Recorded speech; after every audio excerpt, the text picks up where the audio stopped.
जो बोलने जा रही हूं उसको ध्यान से सुनो। मैंने अभी भोर में एक सपना देखा है। सब पूछी क्या देखा है? सपने बानर लंका जारी, सपने बानर लंका जारी, जातु धान सेना सब मारी, जातु धान सेना सब मारी, खर आरूढ़ नगन 10 सीसा, खर आरूढ़ नगन। क्या बोल रही हो? आगे सुनो। खंडित मुंडित सिर खंडित भुज बीसा, मुंडित सिर खंडित भुज बीसा। त्रिजटा जी बोली मैंने स्वप्न देखा है, एक बानर आया है, उसने लंका में आग लगा दी है, निशाचरों को मार दिया है, रावण के 10 सिर मुंडित हो गए, 20 भुजाएं कट गईं, रावण नंगा होकर गधे पर बैठ गया है, गधे पर बैठकर दक्षिण दिशा में चला गया है। पूरी लंका में राम जी के नाम की जय जयकार हो रही है, विभीषण लंका के राजा बन गए हैं। ये सपना आज रात्रि में सही होने वाला है। वही सत्य गए दिनचारी यानी दिन में चरने वाले चलने वाले सूर्य नारायण जैसे रात में जाएंगे संध्या में, आज ही रात में सही होगा। हनुमान जी ऊपर छिपे हैं, सब बात सुने। कह रही है लंका में बानर आया है, उसने लंका में आग लगा दिया है, निशाचरों को मार दिया है, रावण का ऐसा ऐसा हो गया है। हनुमान जी सोचे हमको तो राम जी ने कहा था केवल सीता जी से मिल के आने के लिए, जामुन जी ने भी कहा था सीता जी से मिल के आने के लिए, ये इतना सारा काम बता रही है। फिर हनुमान जी सोचे लगता है मैंने आने के बाद ये प्रोग्राम अपडेट हुआ है, अब मेरे तक सूचना भिजवाने के लिए इसको सपना दिखाया गया है। हनुमान जी बोले प्रभु आग लगा दूंगा, चेकलिस्ट बनाए हनुमान जी, आग लगा दूंगा प्रभु और निशाचरों को मार दूंगा, रावण का सिर मुंडित हो गया, सिर कट गया, नंगा हो गया। प्रभु ये 3 काम मैं नहीं कर सकता। क्यों? जामवंत जी ने कहा था डोंट टच हिम, रावण को छुइएगा मत। तो ये रावण वाला प्रभु आप आके करिएगा, इसके ऊपर वाला सब हम करके आएंगे।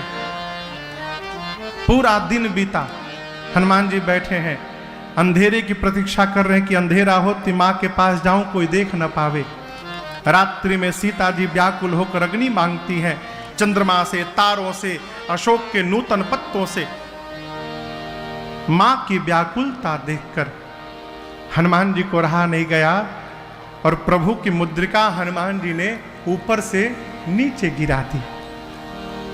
और आपको बताऊं मुद्रिका हाथ में नहीं रखे थे, प्रभु मुद्रिका मेली मुख माही,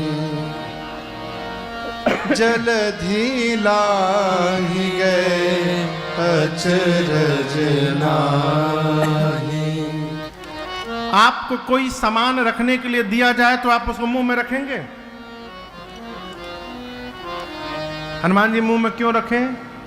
पहला कारण, बानर और छोटा बच्चा इन दोनों के लिए सबसे सुरक्षित स्थान इनका मुख होता है।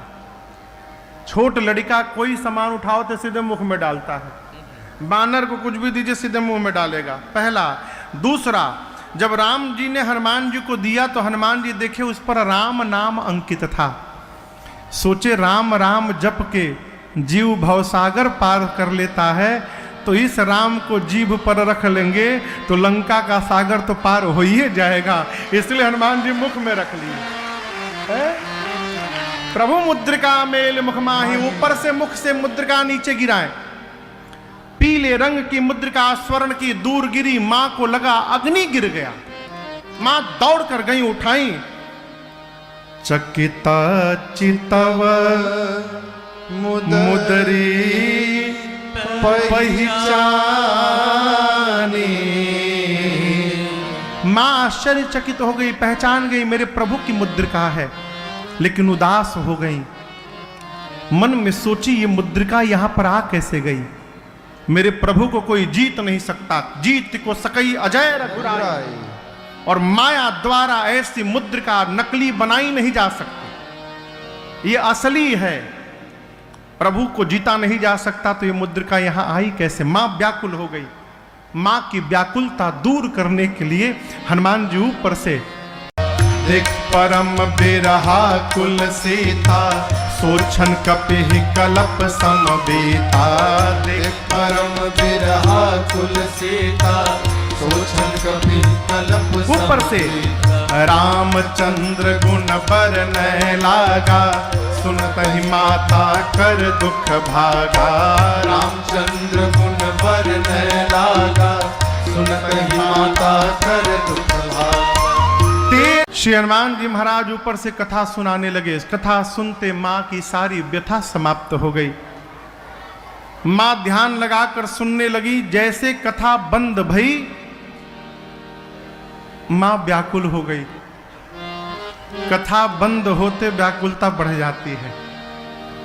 यहां 9 दिन से कथा हो रही है ना, अब आज के बाद 4-5 दिन अच्छा लगने वाला नहीं है। हम लोग तो चले जाएंगे, परसों से दूसरी कथा में प्रवेश कर जाएंगे। परसों से है बाबू, लेकिन यहां 4-5 दिन अच्छा लगने वाला नहीं है। कथा बंद भई, मेरी मां व्याकुल हो गई।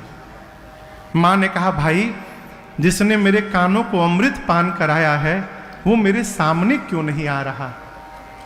हनुमान जी सुने तो कहें, हम माई के लड़का हैं, अब माई हमको भाई कह रही हैं।